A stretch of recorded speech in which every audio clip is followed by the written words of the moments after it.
Hi, this is Stacy with Gooseberry Bridge Farm, and I'm going to do a September garden tour. I might not finish this right now though, because it's kind of really bright out here. Nice today. It's about like 78 degrees or so.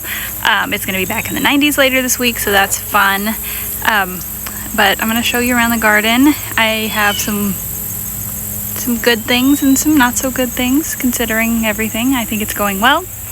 It hasn't rained here since, I don't know, we got one night of rain like 3 weeks ago. And that was it since like sometime in early July. So it's been really, really dry because raining one time is nice and all, but it didn't really help that much. But let's look around.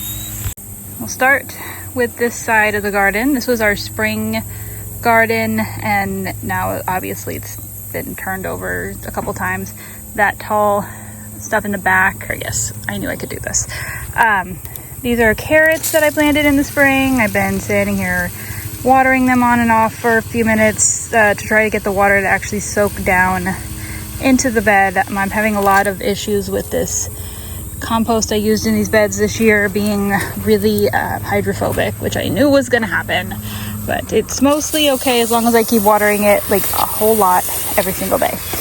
I let some of my other beds dry out up in the front of the flower fields, and that was not a good idea, and now they are just a mess.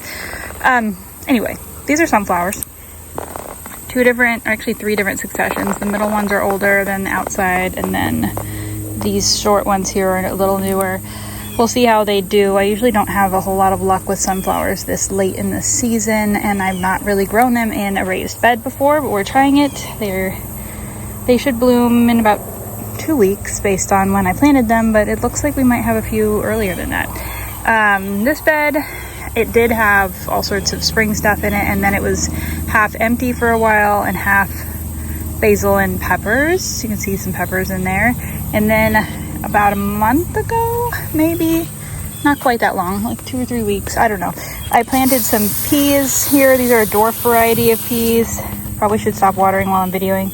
And down at that end I planted some bush beans, but it looks like there's only like 4 that survived. But anyway, the peas are coming along. We'll see what they do. They're a dwarf variety that does not need trellising. They only get like 18 inches tall, so we'll see. I planted some of them on the other side of the garden that I'll show you in a minute. Guess I'll come back here and look at this raised bed too. This bed had like broccoli in it early on. I planted some flowers around the edge. There's some celosia, gomphrena, and a couple zinnias. I just had extra flowers and extra space. This is another section of carrots. These carrots were struggling early on because of shade from the broccoli and from these trees, though this tree died, I guess. It was a peach tree. I don't know why, but whatever. It didn't need to be there. I think I talked about that in the last video. But there's some peppers here in the middle that have really taken off since the sun got better or more, whatever. Anyway, they're doing all right, all things considered. And then we've got our weeds, and over here we've got another bed. This is supposed to be sweet potatoes. You can see they're down here. They're kind of really taken off. There's some up there, but there's also a spoon tomato here. It just came up. See if I can zoom in so you can see it's a tomato. There's some little tomatoes. And it was like all the way out here, but then the blister beetles came and removed all of this and kind of pruned it back for me, but it's still happy. This bed is all of my hot peppers, and they had a rough time early on in the season when they all got blown over in a storm, and now we've been taking them to a farmer's market. We got one good farmer's market out of these peppers, and now there are stink bugs and leaf-footed bugs causing all sorts of damage, which makes them, like, they're fine for us, but it's not great for marketing. I'll see if I can find one and show you. There's some nice Trinidad mustard scorpion peppers. I've got a whole bunch of those. I don't have any idea what I'm gonna do with them. They're They're everywhere. They're very spicy. Let's see what else is in here. There's serranos and jalapenos and some cayennes, but we'll see if there's one that shows the bug damage. Maybe it's better this week, who knows. There's one. So this is a lemon spice jalapeno, and it's all these white spots on it are where the stink bugs sucked the juices out of it and they cause like hard spots in the flesh inside. And it's fine if you're using it for like hot sauce or whatever, but they just, I don't know. I'm gonna try making cowboy candy with some of them. These little guys are Tabasco peppers. I learned after the last video where I thought they were little cayennes, and then I figured out what they are. There are a billion of them. That's what all of this is. This is as tall as I am. These are crazy. And then we've got, do we have some purple cayennes now? Yeah. This purple plant I know is a cayenne, or at least the seeds came from a cayenne packet. None of the other plants were purple, so I planted it. I think this is another one from the same packet. And these are green. But these are definitely kind of purple. We'll see. Anyway, then the mammoth jalapenos are down there. So I'll be harvesting in 2 days for our next market. This is how I water now. All right, this is the other side of the garden. This white flowers here, this is a cover crop of buckwheat that I planted a few weeks ago. The pollinators absolutely love it, and it's pretty. And I only had to water it for probably the first week to get it to germinate, and then I haven't watered it since, except for what accidentally gets blown over here. I planted it at the same time that I planted this row of bush beans. Normally I plant bush beans here also, but I just didn't want that many this year. But that was before I knew I was going to be doing a farmer's market, so that part's fun. I'm doing a produce market twice a month now. It's just every other week. Looking for my sprinkler here. I've started watering the garden with a sprinkler because I just can't keep up with watering all these raised beds. So I kind of put it up here on this bucket, and it will water all these peppers. There's 2 raised beds here, tomatillos, and this massive cherry tomato that's not even producing anything. I've got some marigolds planted here just to, fill a bed that was otherwise didn't have anything in it. This was kale earlier in the year, and I normally leave my kale and let it go over the summer, but it was so the harlequin beetles were so bad that I just pulled it up. I have another bed of flowers-ish here. There's some butterfly verbena. This is actually cotton. There's my one cotton plant in the garden. And then I have some feverfew that came back from last year, and there's some more feverfew there that volunteered this year. And a bunch of weeds. So that's the theme here. I probably will save this video and show you guys the harvest from Wednesday, because I harvested everything last night. I'll put a picture of that here. And then Wednesday, because we have our market Thursday, I will harvest all these peppers and see what we get, see if we have anything that's not too pest damaged to sell. There's some sad peppers in there. I'll turn on the sprinkler, that'll help. Then probably another couple weeks and we'll have yellow bush beans. My cherry tomatoes have really taken off. If I could get through this part of the garden, I would show you the rest of these raised beds, but I can't. And yeah. Sprinkler turned on over there. In just a little while, that whole area will be in the shade, so it'll be in the shade for the afternoon, and all that water can soak in. My sauce tomato section is finally taken off. You can see all the tomatoes in there. Those are granaderos and San Marzanos. They were really drowned out by the excessive amount of cilantro that I left in there earlier this year, and I have not pruned them at all. So that's fun. That's why they're kind of wild. Since it doesn't rain anymore, they don't really fall down and here we are. Whatever, they're fine. This bed has peppers and basil. There's some more reasonable looking bell peppers, but now this one appears to be rotting, so that sucks. I'll just cut that off and freeze the rest. The rest feels fine. I will be doing a bunch of that on Wednesday. More sweet potatoes. These are in mineral tubs, but you can't see them. That crazy miniature version of okra, the baby baba I talked about last month. I hate it. I just absolutely don't like it. I don't like the okra that's coming off of it. I don't like harvesting it. It's all very, very compact. But why? Is it worth it, Robin? No. Not worth it. No. Yeah, it sucks. But hey, it was worth a try. It was a fun thing to put there. The herb bathtub needs some water, but it's doing all right. We are experimenting with growing mushrooms, but I think it's really just still too hot. I need to water them also. They keep growing, getting really tiny, and then shriveling up. There's two kinds of oyster mushrooms, and I don't remember what this one is, but it hasn't done anything yet. But these will be the next thing I water here in a minute. My pole beans have started producing again, so that's nice. They were on a break, probably because I didn't harvest them, and I have a whole bunch of dry beans here to pick now, but it got cooler and they started making some new green beans. I haven't even been picking this giant row, but they're all interplanted with the tomatoes, and those are doing well. Let's see if I can get out of here and show you the okra. This is the okra that I like. I actually really like this red one. There's two different varieties of red okra here. One that looks like this. It's very cute and squatty. And then there's like a regular burgundy red okra. Oh, there's one I missed yesterday. It's giant, so that one won't be very good. But the little ones are good.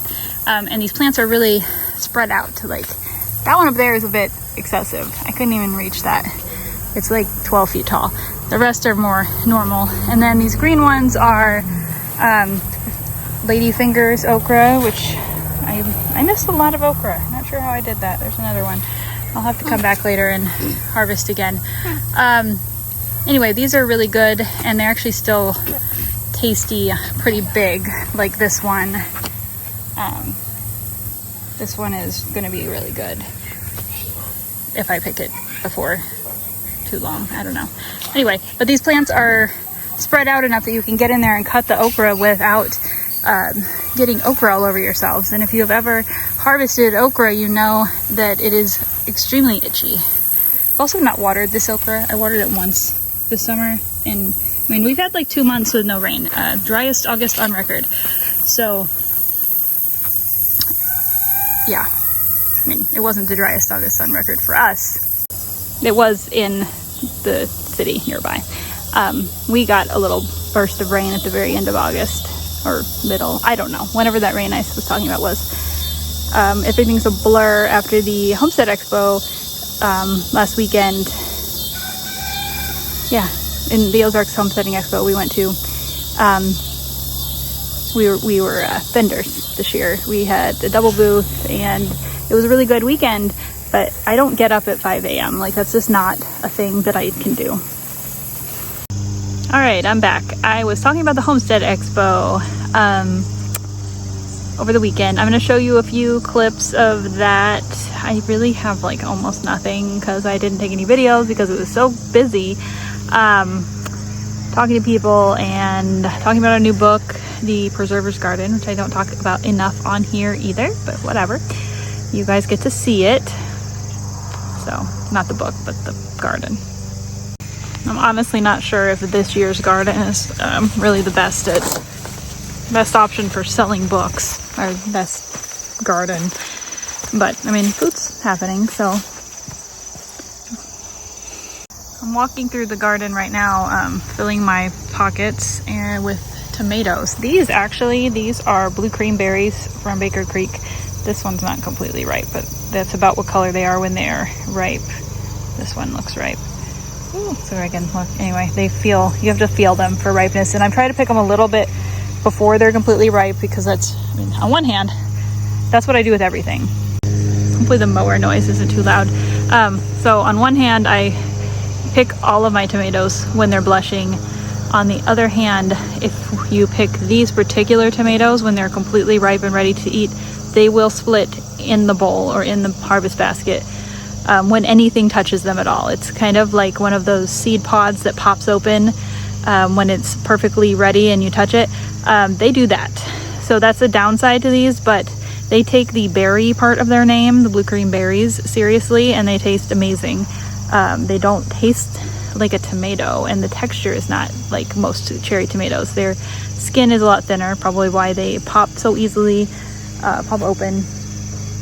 But either way, they are worth it. They're very prolific. I keep thinking I need to plant more of those, but oh, now I dropped one. But we picked an entire, like, I don't know, we picked probably a quart of them last night from one plant. That's enough. I just want to eat them. I would really like to freeze dry them though, so something just, I think that was, oh, it's a frog. Anyway, I would like to freeze dry them, and I think that would require more plants. So I'm gonna walk through my ridiculous tunnels now. So I've got these, they're not supposed to be tunnels.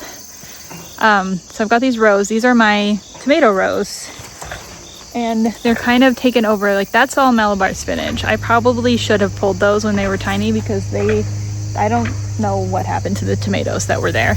That's one of the many things that has happened to my tomatoes this year. It was a bad year for slicers to put on fruit at the right time of year. It was too wet. It was then too dry. Some of them have come back, and I think they're gonna actually produce pretty well. Like a few plants, but out of the like 80-ish slicer tomato plants I had, a lot of them are not doing anything or have disappeared entirely because of stuff like this. So I took my interplanting just a little too far by allowing the volunteers to also stick around, like the Malabar spinach. I didn't plant that. And there was dill and cilantro early on, and I thought, like, it's usually fine to have a little bit of dill and cilantro in between the tomatoes, but this wasn't a little bit. This was like a carpet, and it all grew. I thought maybe it would stay smaller because it was so thick. It did not. It grew, it shaded out the tomatoes. It was insanity. And I still couldn't bring myself to cut it all down when I saw that it was not going to end well. So I need to just like rip the band-aid off really early and get rid of some of the volunteers. But see, like, some of the volunteers are cool. Like this basil, I didn't plant this either. These are lemon basil, which are all gone to seed, but they're feeding bees and whatnot. Anyway, we're back by the yellow bush beans that I will have for my fall bean preservation. I should probably give you guys an update on the eggplant situation. You can get over here. These are my 22 eggplants. This is the most eggplant I've ever grown, which you can see there are some in there. If I can zoom in, there's one right there. They look rough, but also not horrible. They're not dead, and they are producing. These are a Japanese eggplants. I cannot remember the variety, but I grew them last year and I liked them. I like the flavor a lot better than the bigger eggplants.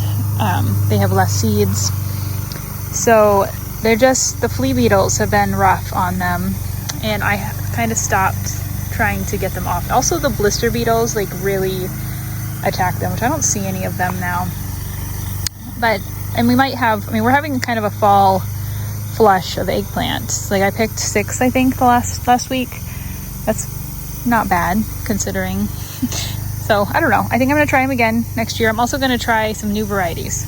I should probably make a whole nother video about all the plans I have for next year, because I have a lot of them. Probably shouldn't get into that, but one of the things is one of the main, themes of next year is going to be trialing more hybrid varieties that are, I'm normally like all heirloom everything, but I don't save seeds. Like, why do I need to do this? I really like the flavor of heirlooms, but I need more production, so I need to try some more new things, which I've done that with squash the last few years. Summer squash and zucchini, I have transitioned almost completely to hybrid varieties because they produce, there's some strange noises going on here. Anyway, they produce, there's mosquitoes. Okay, maybe I shouldn't stand here.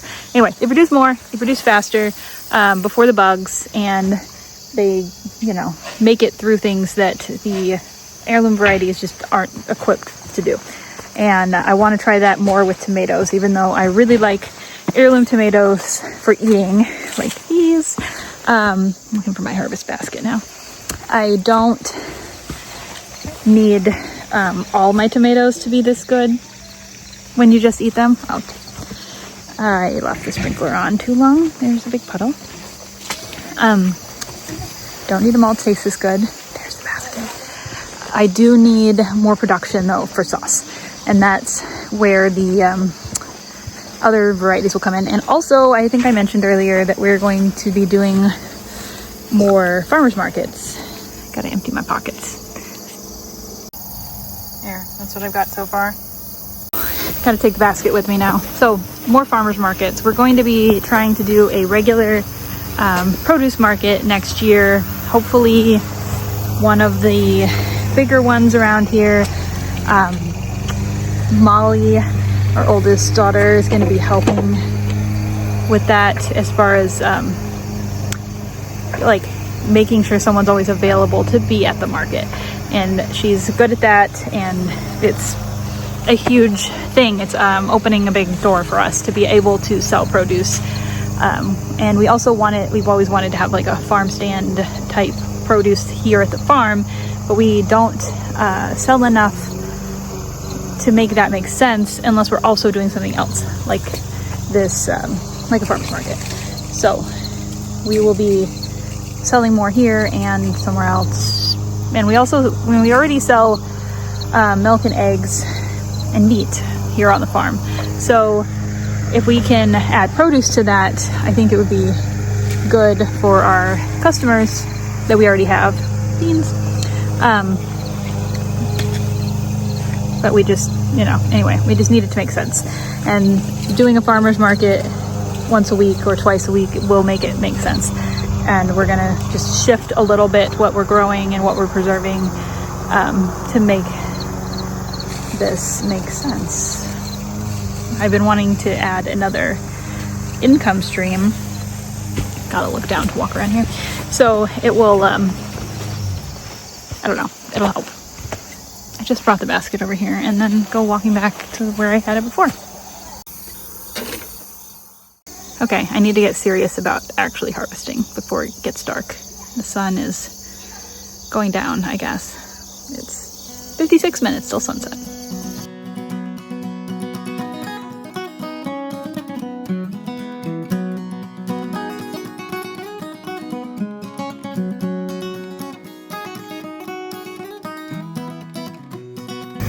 Okay, two things before I forget to show you. One, I'm about to set up the sprinkler.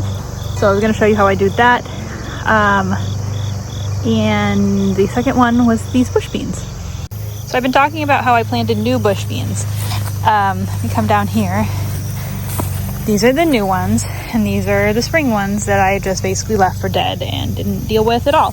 And some of them have produced quite a lot of seed, which I haven't looked to see if this is any good. I probably should at least collect these. Yeah, some of them are not good, but some of them are. These are a hybrid green bean variety, so they're not going to produce like the best beans for eating and the most consistent ones. They're good. I will deal with that later. But some of them, because I've been watering this row, and this is slightly downhill. Anyway, they've come back to life. There's some weeds in here too, but and they're making beans. I just picked like a whole handful off of a few of these plants.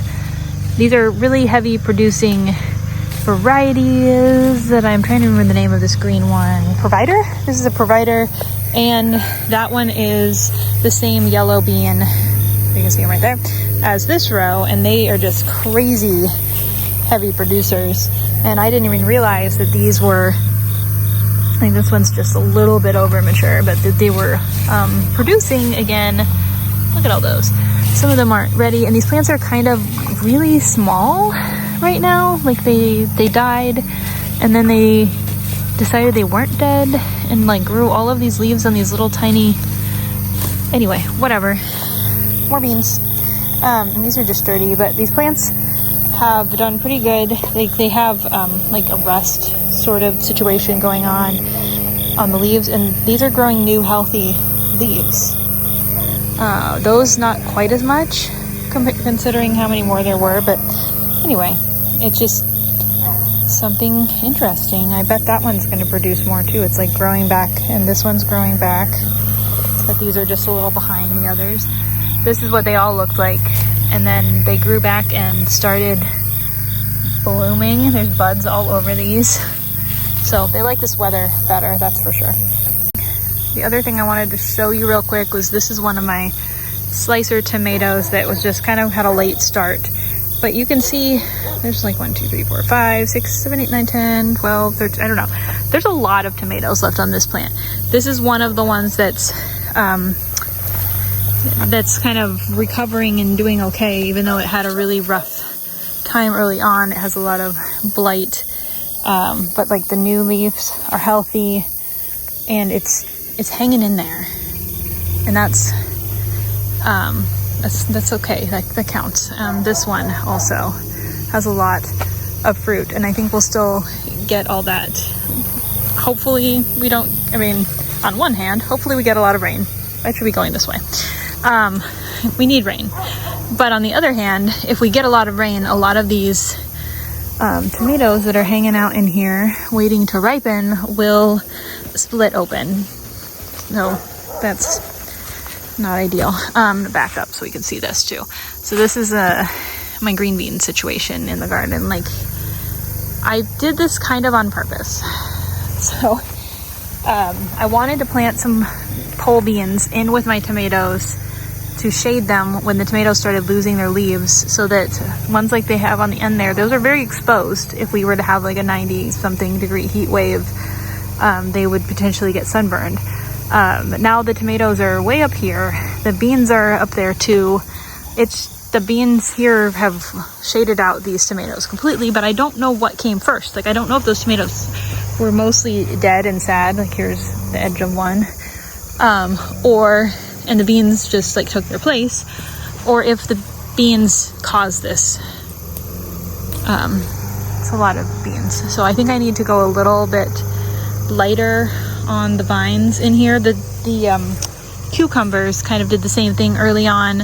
I wasn't expecting them to do so well, and then they did, and then it was kind of crazy. But see, like this here, this bean is not very thick. This is a different variety. It's a purple bean, and it's mostly making beans now because I did not pick them. But this tomato plant has plenty of light, plenty of space, even though it has vines around it, and it is still basically done. And I don't even know if it has a little bit. It has one tomato left, and it has some little leaves, but it's not like, it's not doing anything. There's a tomato way up there that's attached to something. One of these plants over here. This one. Here, let's get over here.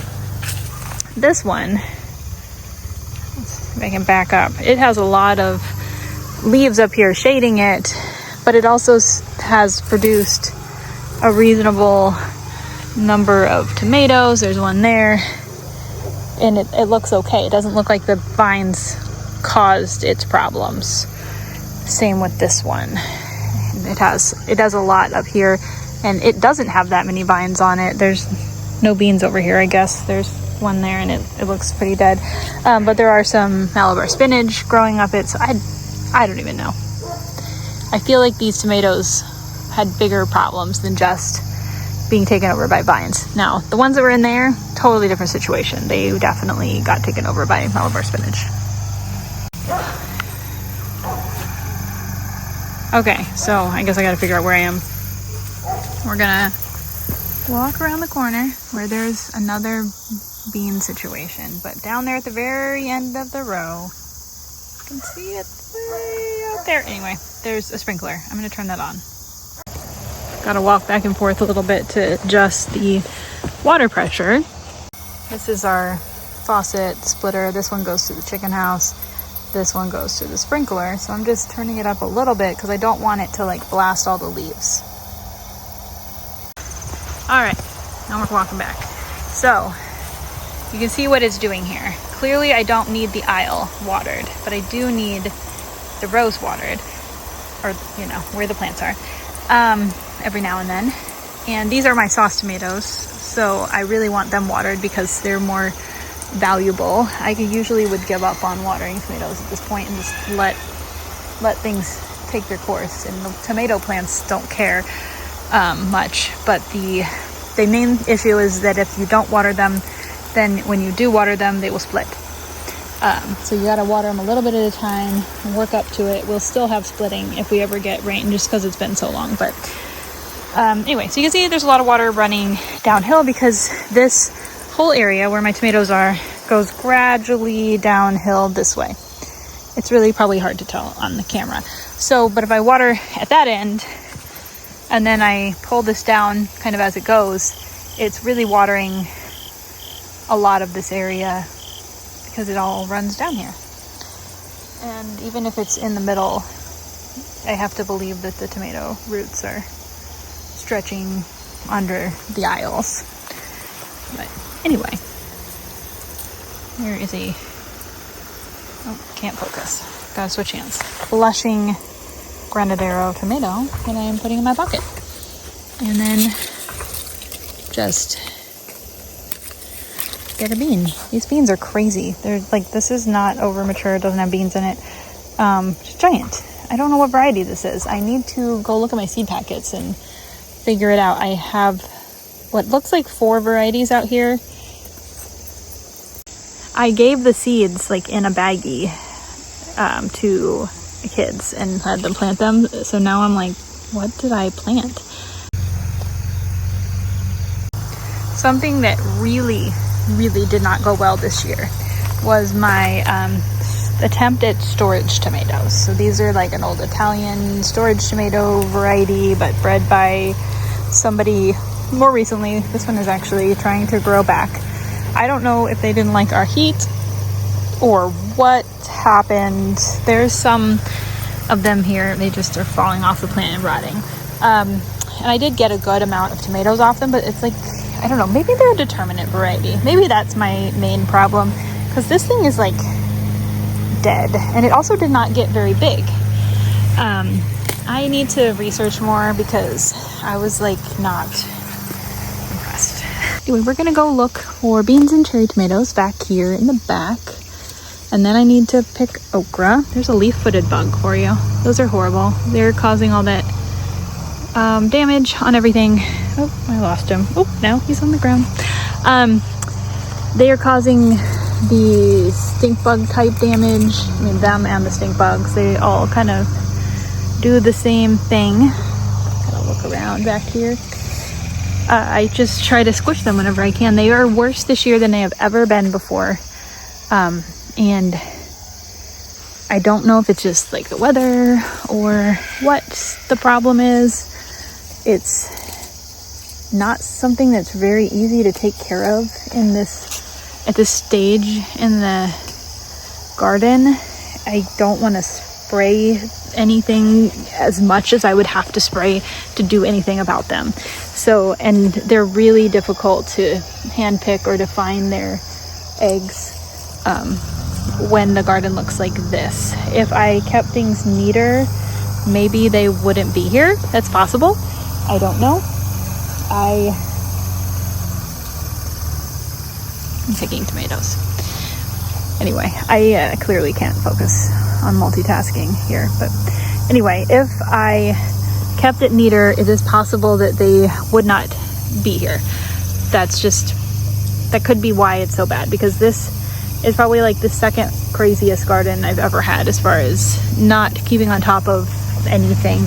I mean, I've got tomato plants on the ground. I would never do that. Past me would never do that. But current me is trying to go with more production for less work. And so far this is working. More production for less work also means planting more. which I've heard that advice for a long time, to plant extra for the bugs. So that's kind of what I'm doing here, but also I don't know. I planted extra for the bugs, but then the bugs were a lot worse than usual. So I don't know if that's because I planted extra for them and now I'm like feeding them. But I didn't really want them to take it. I don't know.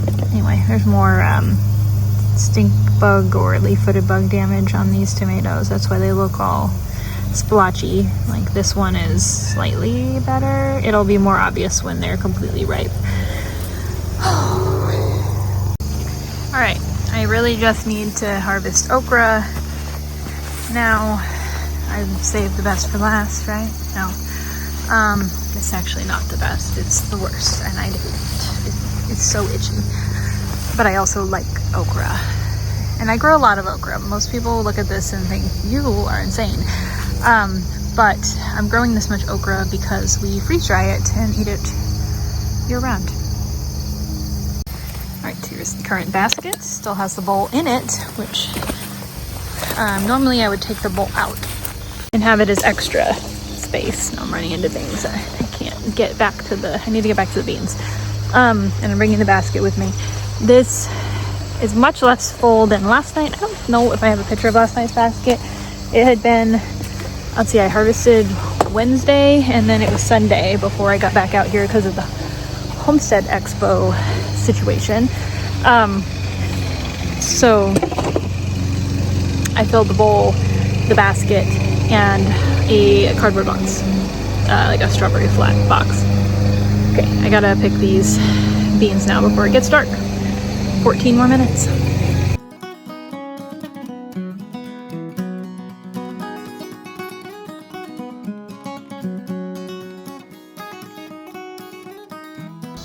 All right, so I should probably wrap up this video and this time in the garden. That is one of the things I'm always telling people who are new to gardening, and I think this is just like too overwhelming. There's so much, and there's so much I could be doing out here, but I block schedule my time in the garden. So it is when I kept telling you how much time was left, that was the sunset, 8 more minutes. But that's also the amount of time that I'm allowing myself to stay out here. It does help when you give yourself just until it gets dark, because then you're like pretty forced to stop unless you have some good lights or a headlamp or something. I don't like to use flashlights in the garden because it attracts all the bugs to your body, and that's no fun. Also, the mosquitoes are really getting bad now. I don't know where they're coming from since we haven't had any rain and there's no water anywhere. I also need to pick some goldenrod to dry from behind the garden. So I gotta do that. That's why I wrap it up, and then I actually wrap it up. Anyway, but I'll see you next time. If there's anything you guys would like me to talk about in these videos, please give me some ideas. I have just been doing garden videos the last few months because that doesn't take much brain power on my part. I had some other ideas, like making a video about the Homestead Expo, and I don't remember my other ideas. I will clearly be doing some pantry videos here in another month or so.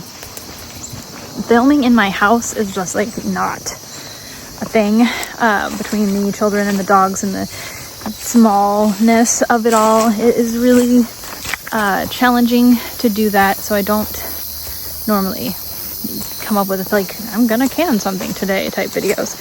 I just walked through a spider web. Anyway, this is a goldenrod. Pretty. It's a little bit extra open for the purpose of cutting to dry. Some of it's actually completely past its prime, but I'm gonna get it anyway.